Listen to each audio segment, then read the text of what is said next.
За таны хэрэгжүүлж байгаа чөлөөллийн санаачлага маань бол маш чухал санаачлага. Тэгэд энэ хүрээнд эрчим хүчний салбарын зах зээлийн загварчлал дээр та яг ямар бодлого хэрэгжүүлэх вэ гэдгийг би асуумаар байна.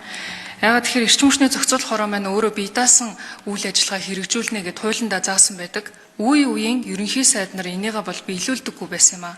Тэгээ тэр утгаараа бол чөлөөлийн санаачлагтай нэгт холбогтой явах зүйл маань бол эрчим хүчний салбар дахь үнийг чөлөөлөх. Үнийг нэмэх гэж юм уу, үнийг хасах гэдэг юм уу, ийм байдлаар хүмүүс ойлгоддаг. Үн чөлөөлнө гэдэг маань төр оролцохгүйгээр эрчим хүчний зах зээл бие даасан байдлаараа зах зээлийнхаа зарчмаар өөрөө зохицуулагдаад явахыг хэлдэг.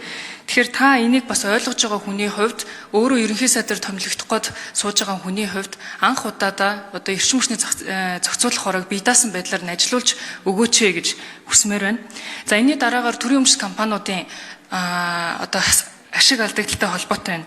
Тэгэхээр төрийн өмч компаниуд маань нэг төгрөг олохын тулд 17 төгрөг зарцуулаад байгаа. Энэний маш том одоо илэрлэл нь юунаас харагддаг вэ гэхээр намын томилгоонуудаас харагдчихэдэг. Захиргаа дээр нь маш олон ажил хийдэггүй намын томилгоогоор очисон хүмүүс байдаг. Тэгээд тээцсүүд дээр ч байд юм уу эсвэл эрчим хүчний компаниуд дээр харахаар инженер техникийн албанд нь өнөөдөр хүн ажиллаж чадхаа болцсон. За энэ асуудлыг та бас сайн хараарай гэж хүсье.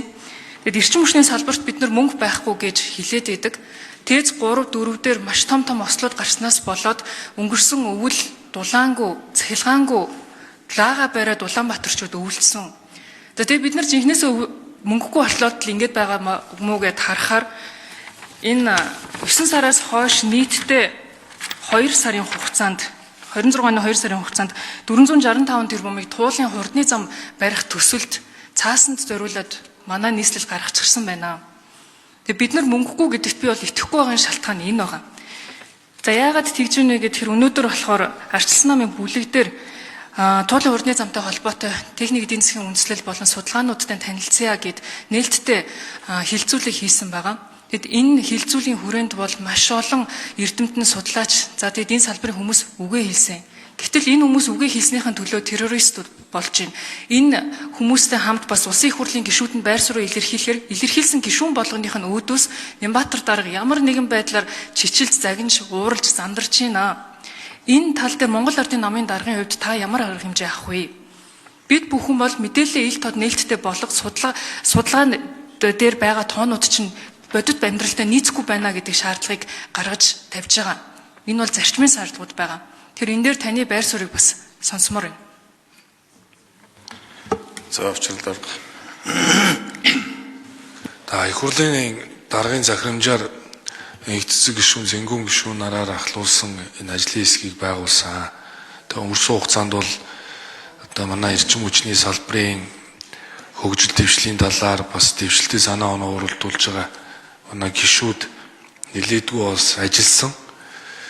Миний хувьд бол энэ эрчим хүчний салбар бол Монгол Улсын эдийн засгийн өсөлтөнд хамгийн чухал нөлөө өгөх суурь салбар гэж үзэж манай засгийн газрын одоо гол бодлогын гол цөмд бол энэ салбар байна гэж зорж ажиллана.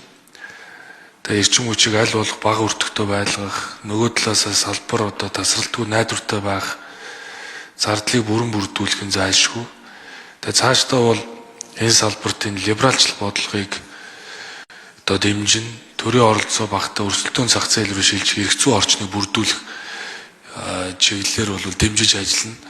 Тэгээ таны хэлж байгаагаар бол за энэ эрчим хүчний зохицуулах байгууллагыг бас хараад тусаар ажиллах нөхцөлийг бүрдүүлэх эрх зүйн орчныг бүрдүүлэхийг бол би бас дэмжин шаардлагатай бол засгийн газар дээр гишүүдийн ажлын хэсэгтээ нэгдээд хуульд одоо бодлогоо оруулаад ирэхэд бол одоо нээлттэй гэдгийг бол хэлье.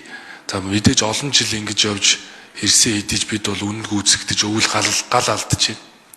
Тэгэхээр цаашдаа бол эрчим хүчний салбар дээр энэ алдагдлыг нөхөх, хуримтлагдсан үр төлбөрийг үе шаттайгаар барагдуулах ийм ажлуудыг бол үе шаттайгаар хийгээд явнаа.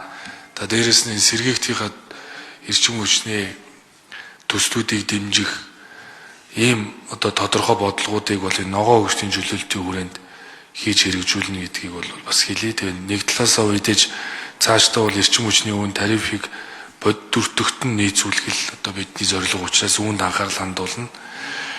За хот дээр үүсэж байгаа асуудал дээр бол би анхаарал хандуулъя. мэдээллүүдийг авъя. Тэгээд энэ дээрээс ч хэлсэн. Манай намаас томилогдсон шатны сонгуульд албан тушаалтнууд ард түмнийг иргэдийг дээрээс нь харж харьцахгүй шүү. Хэрвээ дээрээс нь харах тохиолдол ганцхан байна. Бүдэрч унсан хүнийг л татаж босгоход дээрээс нь хараа. Тэгэхээр намын даргын хувьд тэр гүйцэх засаглалын дэргүүний хувьд тэр цаашдаа бол би сахилгатай, хариуцлагатай, ёс зүйтэй байхыг шашаатны албан хаагч нараас нэхэн шаардна. Энэ бол хин нэгэнд одоо үйлчлэл, хин нэгэнд үйлчлэхгүй гэдэг зүйл байхгүй учраас бүгдээрээ л шашаатандаа хариуцлагатай бай гэдгийг л одоо шахаж шаарднаа. Тэгээд энэ асуудал дээр би бас анхаарал хандуулъя.